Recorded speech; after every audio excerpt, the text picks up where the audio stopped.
और अब बड़ी खबर ये आ रही है कि कांग्रेस की तरफ से एनडीए के खेमे के जो साथी हैं, जिसमें टीडीपी चंद्रबाबू नायडू की पार्टी, जेडीयू नीतीश कुमार की पार्टी, उसके साथ संपर्क साधने की कोशिश चल रही है। प्रदीप जी, ये पाला बदल सकते हैं? नहीं, देखिए, राजनीति में कुछ भी असंभव नहीं है, लेकिन मुझे लगता नहीं कि ये इतनी जल्दी पाला बदलने वाले हैं। बड़ी मेहनत करके ये जो है एनडीए के साथ, बीजेपी के साथ वापस आए हैं। अब भी बीजेपी सबसे बड़ी पार्टी है, सिंगल लार्जेस्ट पार्टी है। सरकार बनाने का मौका उसी को पहले मिलेगा। ये सिर्फ पोस्टरिंग तो नहीं है जो कांग्रेस की तरफ से की जा रही है, गिमिक, पॉलिटिकल।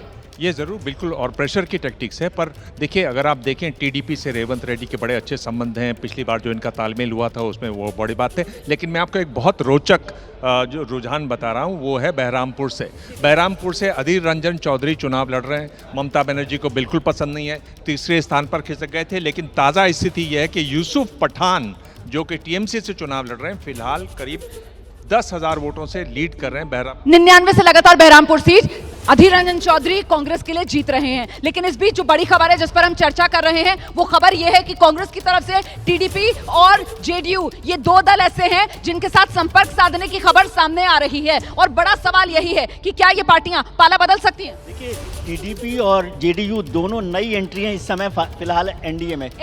टीडीपी को याद करिए, 98 में वो यूनाइटेड फ्रंट गवर्नमेंट को लीड कर रही थी एक तरह से, और जब वाजपेयी सरकार आई तो वो यूनाइटेड फ्रंट से एनडीए की तरफ आ गए। उस समय का जो एनडीए था उसमें शामिल हो गए। तो इसलिए ऐसे पाला बदलने में कोई बहुत आशंकाओं को और संभावनाओं को देखना नहीं चाहिए। टीडीपी पहले यूनाइटेड फ्रंट से एनडीए में मतलब आ सकती है, आप ये कह रहे हैं, और जेडीयू। लेकिन ये भी याद रखिए कि एनडीए भी बहुत सारे लोगों से संपर्क में।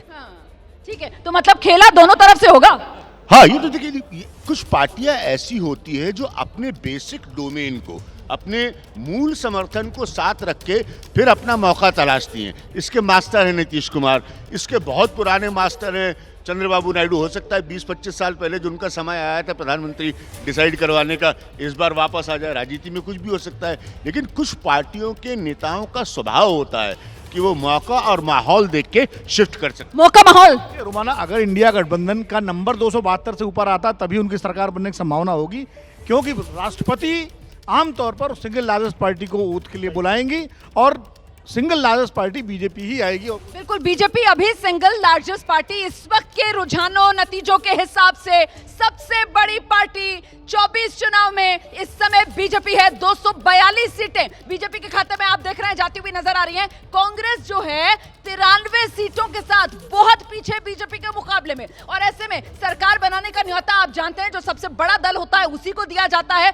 तो फिर इसको सिर्फ शिगुफा कहा जाए कि कांग्रेस की तरफ से कोशिश की जा रही है, एनडीए के साथियों पर डोरे डाले जा रहे हैं? नहीं, शिगुफा नहीं कहा जाएगा। जिस तरीके से नंबर अप डाउन कर रहे हैं तो एक संभावनाएं राजनीति में तलाशी जाती हैं, लेकिन ये तभी संभव होगा जब इंडिया गठबंधन 250 का आंकड़ा पार करके चलेगा और एनडीए 272 के आंकड़ा के नीचे जाएगा, तब इस तरह की संभावनाएं हो सकती हैं। लेकिन अभी क्या है, अप डाउन चल रहा है, तो राजनीतिक तौर पे कवायद करके इसलिए चल रहे हैं। तो मतलब आप कह रहे हैं कि ये अदल बदल का खेल तब होगा जब किसी को बहुमत का जादुई आंकड़ा नहीं मिलेगा, तभी ये संभावना प्रबल होगी कि इधर के साथी उधर चले जाएं। इस तरीके की अदला बदली एकदम, अभी तो एक तरह से असीम संभावनाओं की तरफ देखने की बात है और कांग्रेस जो नहीं है वो पाना चाहती है। लेकिन अभी ज्ञान जी कह रहे थे, बहुत सारे रीजनल पार्टीज का एक स्ट्रेटजी होता है कि वो अपनी पॉलिटिकल वैल्यू बनाने के लिए इस तरह के मौकों की तलाश करते हैं। जैसे काशीराम जी कहते थे ना, मजबूत सरकार से बेहतर है मजबूर सरकार। तो मजबूर सरकार बनवाना चाहते हैं ताकि उन पर चढ़ के वो अपने रीजनल फायदे। फिर तो टीडीपी और जेडीयू जो है वो एक मजबूर सरकार बनाने के चक्कर में पाला बदल कर आ सकती है कांग्रेस इंडिया गठबंधन के साथ। हो सकता है, राजनीति में तो कुछ कह नहीं सकते, लेकिन ये पब्लिक मैंडेट के खिलाफ होगा। हालांकि ये कहा जाता है कि नीतीश सबके हैं, तो कुछ सोच समझ के ही कहा जाता होगा। तो मैं सोच रही हूँ क्योंकि बीजेपी खुद ही 234 को पास कर गई है और कांग्रेस अभी भी 3 का आंकड़ा नहीं छू पाई है, तो सरकार तो बीजेपी की ही बन रही है। अभी पिक्चर बाकी है, अभी बाकी है, इंतजार करना होगा, खेला होगा। जो पब्लिक मैंडेट की बात की जा रही है, जनादेश की, नीतीश स्वाभाविक तौर पे जाने जाते हैं कि जिसके साथ लड़े उसके साथ तोड़ के गठबंधन सरकार बनाते रहे, ये दोनों ही। और मैं एक नया ये टीडीपी और जेडीयू दोनों हैं, दोनों के लिए एक बहुत महत्वाकांक्षा है। और ऐसे लोग मोदी जैसे शक्तिशाली नेता के बजाय एक ऐसे गठबंधन को पसंद करेंगे जिसमें उनकी बढ़त हो, उनकी बात गंभीरता से सुनी जाए। तो बाकी लोग जो कह रहे थे कि नहीं वो मोदी के साथ एक मजबूत सरकार बना के क्षेत्रीय फायदा लेना चाहेंगे अपने राज्य को, उससे बड़ी व्यक्तिगत महत्वाकांक्षा होगी। बड़ी बड़ी मांगे हैं टीडीपी की, अपनी मांगे आंध्र प्रदेश के लिए लंबी चौड़ी, जेडीयू कब से बिहार के लिए स्पेशल पैकेज की मांग कर रहा है। तो यहाँ तो रीजनल पार्टीज के पास पाला बदलने का स्कोप बहुत है ना, अपनी मांगों को लेकर, प्रदेश के हित को लेकर। और अंतरात्मा की आवाज तो होती है पाला बदलने के लिए, वो भी काफी है अगर जरूरत पड़ेगी तो।